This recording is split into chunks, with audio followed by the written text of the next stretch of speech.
When I was skateboarding near the school gate, unfortunately, I crashed into Lion, my neighbor, and we fell on top of each other.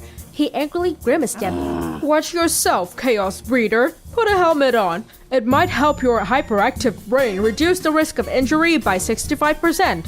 Then he even demanded to confiscate my skateboard. I mischievously bent down to pull the rug under Lion's feet and delighted to see him fall painfully on his butt. Tone it down, nerd.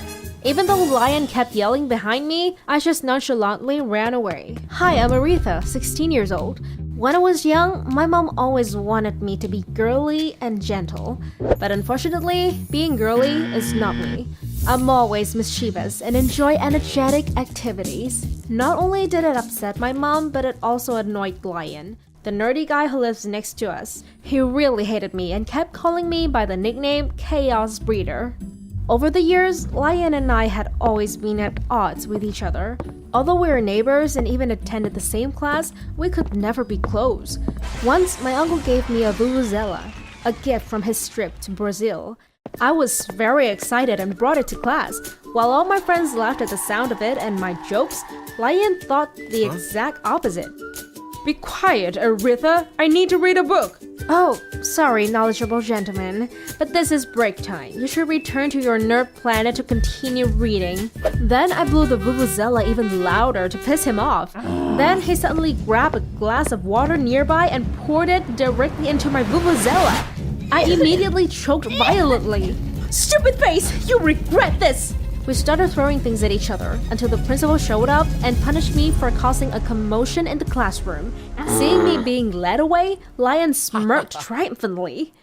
Another time, when our class was allowed to visit a museum of nature, I was overwhelmed by the fossilized skeleton of a large dinosaur placed in the middle of the hall. When I was about to touch it, Lion suddenly slapped my hand hard. You can't read, can you? Article 3, Section 4 of the museum's rules.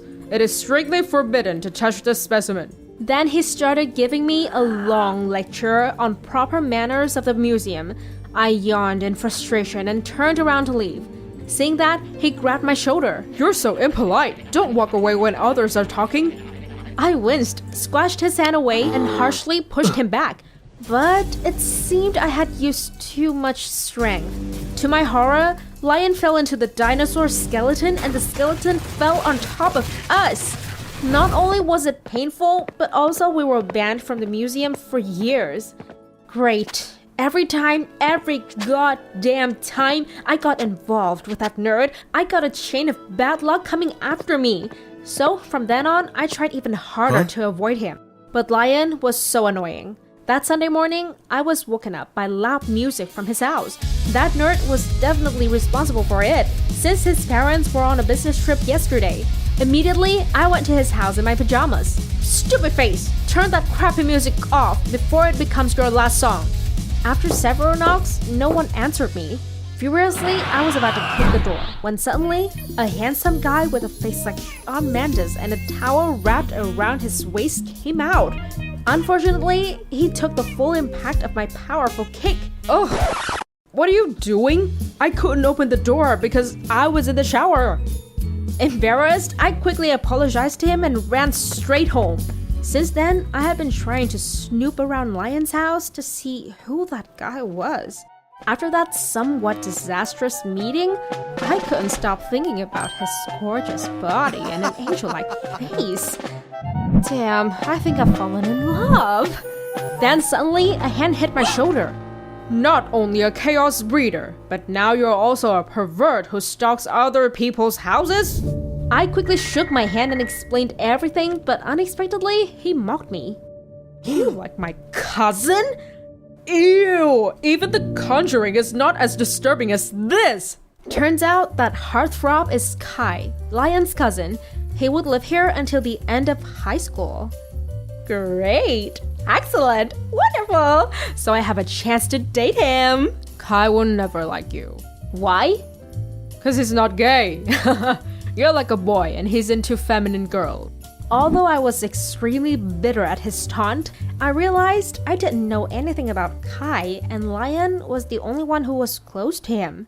Oh, Lion, my dear bestie, will you please put aside all our silly grudges and help me pursue Kai? Nope. Oh, come on, give me a prize. I'm ready to pay. He put on an obnoxious, contemplative face and finally said, Fine, but on one condition. If this works, you must obey anything I say. Although that was a horrible trade, for my demigod, I was willing to sacrifice everything. So from that day on, Lion and I teamed up. He became my fashion guru and helped me dress up to match Kai's type. I started to practice putting on high heels and skirts and even got some education about boys. Gosh, how bothersome. But I needed to hold on for my demigod. One day, to help me approach Kai, Lion took me to the record store his cousin frequently visited. According to his calculation, Kai would come from the northwest at a speed of 2.4 miles per hour, and I would need to walk from the southeast at a speed about 2/3 of his. Trust me, there's a 97% chance that you two will meet at Kai's favorite record section. Jeez, what a total nerd. Then we embarked on our plan. However, when I was trying to reach that record section, my cramped high heels caused me to trip. How embarrassing! Seeing that, Kai hugged his stomach and burst out laughing. You again? Seems like every time we meet, troubles follow us, doesn't it?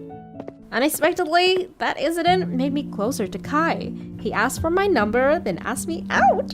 I felt like I was on cloud 9.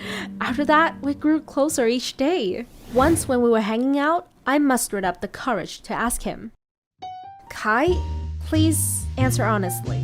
Is your type feminine girls? Nah, I always feel like they're kind of spoiled and I'm not into that. What? Did that stupid face lion trick me? So he just wanted to make fun of me after all. Right after saying goodbye to Kai, I went straight to Lion. Furiously, I grabbed his collar. Stupid face, you've been pulling pranks on me since the beginning, right? Why do you want to get between Kai and me? Then he suddenly grabbed my hand and placed a kiss on my lips. Actually, I've liked you for a long time, but since you're always teasing me, I couldn't find a chance to confess. Don't you hate tomboys like me? No, Aretha, I like everything about you.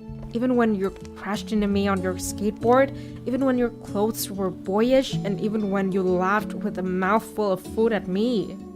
That doesn't change the fact that you lied to me! I withdrew my hand and quickly left. From that day on, I tried to avoid Lion, both at home and at school. About 3 weeks later, Kai suddenly told me that Lion had just signed up as an exchange student and was about to move to Switzerland. Somehow, ever since that day, I kept thinking about Lion's kiss and what he said. No, Aretha, you must forget about it. I tried to reassure myself and held on to the thought that Lion was the bad guy. The day he moved out, even though I was on a date with Kai, I couldn't stop thinking about that nerd. While we were walking on the street, a girl skater almost bumped into us. Oh, sorry, are you two okay? Before she could finish, Kai violently grabbed her arm. Dumbass, do you girls think you're cool when you skateboard? No, it's only for boys. Know your place. Kai's words shocked me. I didn't expect him to be so sexist. Unlike Lion. Damn, maybe the one I had fallen for was actually Lion after all. But first, I gotta deal with this obnoxious human being. Let her go. You're hurting her, jerk. I pushed him down and quickly let the other girl away. After that, I borrowed her skateboard to chase after Lion. I didn't stop screaming and chasing his car until it stopped. What's the matter, Aretha? Stupid face, I've realized that I like you too. Then Lion smiled. He gently hugged me and put a passionate kiss on my lips.